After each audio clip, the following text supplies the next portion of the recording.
Assalamualaikum warahmatullahi wabarakatuh. Berjumpa kembali teman-teman di channel kita Masti KDR. Oke teman-teman, di kesempatan kali ini kita akan berbagi informasi kembali teman-teman ya dari seputar CPNS teman-teman ya di tahun 2021.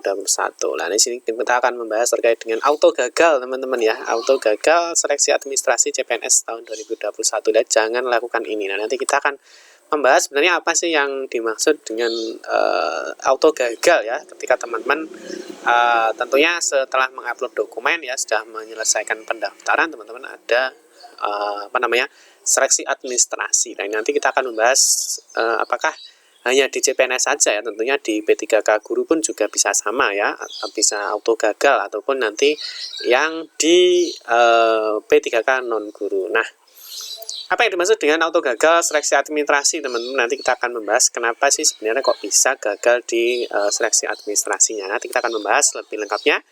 Tapi sebenarnya teman-teman, mungkin bagi kalian yang baru bergabung di channel ini ya, atau mungkin baru melihat channel ini, jangan lupa ya, klik tombol like dan subscribe. Silahkan bunyikan lonceng notifikasinya biar Anda selalu mendapatkan informasi-informasi terbaru dari kita.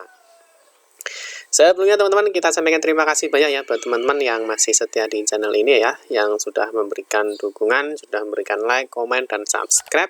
Kita sampaikan terima kasih banyak. Oke, kita langsung saja teman-teman. Jadi tentunya gagal di seleksi administrasi teman-teman. Jadi untuk seleksi administrasi tentunya akan mengecek teman-teman ya kesesuaian data dan dokumen yang kalian upload ya. Jadi kemarin di status kita teman-teman di komunitas ya, nanti di YouTube kita ya, di Masti KDR di komunitas, di sini kemarin kita berikan informasi seperti ini ya, auto gagal teman-teman.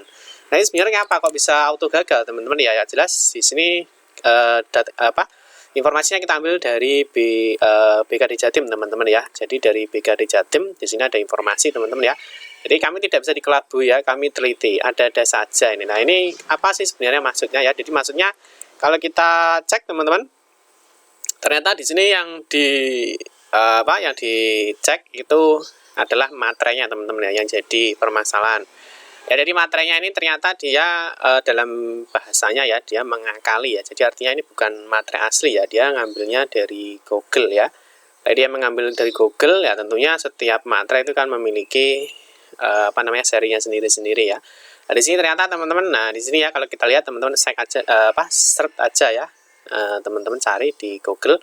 Nah, ketika materai 10.000 ya, ini akan muncul ya. Ternyata yang digunakan ini adalah sama teman-teman ya. Ini dia ini hanya ditempel saja materainya, jadi bukan materai asli ya, sehingga ya tentunya ini kalau seperti ini berarti kan bukan materai asli ya, bisa saja ini digagalkan ya. Jadi dia seleksi administrasinya gagal.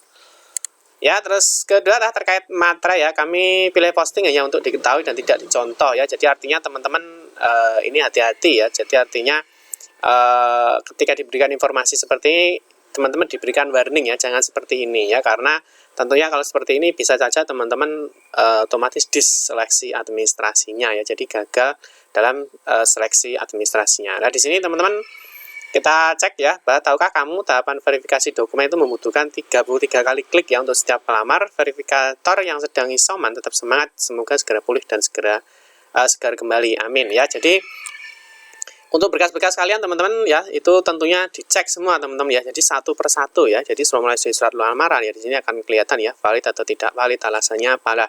Mungkin bisa saja surat lamaran ini menjadi tidak valid ya, mungkin alasannya materainya tidak asli ya, atau mungkin materainya ambilan dari Google.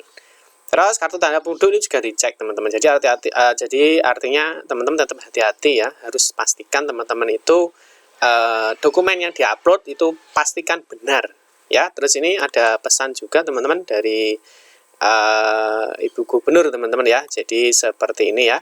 Jadi yang Sobat Jatim yang budiman, selesaikan pendaftaran segera ya. Jadi artinya pendaftaran kan tinggal sampai dengan tanggal 26 Juli ya. Ini sudah 22, kurang 4 hari lagi ya. Jangan lakukan kesalahan karena terburu-buru ya. Jadi artinya mungkin dia terburu-buru, terus materainya mungkin salah ya. Yang perlu kalian pahami adalah di sini teman-teman ya, masa sanggah itu untuk memperbaiki kesalahan verifikator, bukan melengkapi berkas atau persyaratan pelamar. Jadi artinya masa sanggah ya, ini misalkan verifikator ada kesalahan ya, seharusnya benar ya, tetapi kok mungkin salah ya, teman-teman bisa menyanggah. Nah, tapi bukan untuk melengkapi berkas atau persyaratan pelamar ya, misalkan ada yang kurang, teman-teman bisa mengupload ulang, tidak bisa. Jadi dia ya, masa sanggah ini hanya untuk memperbaiki kesalahan verifikator. Jadi teman-teman bisa menyanggah bahwa mungkin saja ya verifikatornya salah dan teman-teman bisa menyanggah. Nah, yang kedua teman-teman yang perlu kalian pahami ya. Jadi untuk yang di sini tadi, yang di materai 10.000 tadi ya teman-teman, ini kok yang dilihat kan ini adalah surat pernyataan ya. Jadi kalau kita lihat di sini teman-teman, ini adalah membuat surat pernyataan. Nah, surat pernyataan ini karena di Jatim teman-teman ya, di Jatim kalau kita lihat di sini untuk CPNS itu ada surat lamaran dan juga ada surat pernyataan 10 tahun tidak pindah kerja. Nanti kalau kita lihat teman-teman di sini ya, surat pernyataan tidak pindah kerja, dan di sini ada materai 10.000. Jadi untuk yang CPNS itu memang ada surat pernyataan dan juga ada surat lamarannya teman-teman ya. Nah, di sini ada surat lamarannya. Nah, di sini ada surat lamaran ya. Jadi di sini ada surat lamaran dan di sini sama ya, menggunakan materai 10.000. Jadi materainya jangan asal comot ya. Nanti bisa saja teman-teman itu autodis ya, karena artinya teman-teman ini tidak sungguh-sungguh ya. Jadi tidak jujur ya, seperti itu teman-teman ya.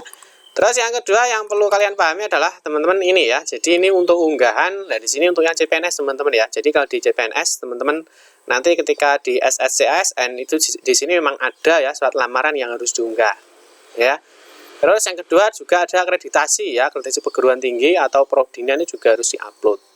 Nah, berikutnya di sini ada surat pernyataan bersedia mengabdi teman-teman ya, minimal 10 tahun. Di sini memang harus diupload. Dan ini teman-teman ini tidak semuanya sama ya teman-teman ya. Jadi artinya untuk yang CPNS dan P3K non guru ya, tentunya ada surat lamaran, ada ya akreditasi yang mungkin saja ada, ataupun surat pengalaman kerja ya, itu tentunya juga ada ya. Kalau di P3K non guru di sini ada surat pengalaman kerja ini ya, surat keterangan pengalaman kerja untuk P3K non guru ya. Ini tentunya teman-teman harus mengikuti informasi yang ada di setiap instansi ya, bentuknya seperti apa ya, terus membutuhkan materai 6.000 apa tidak, itu teman-teman harus mengecek.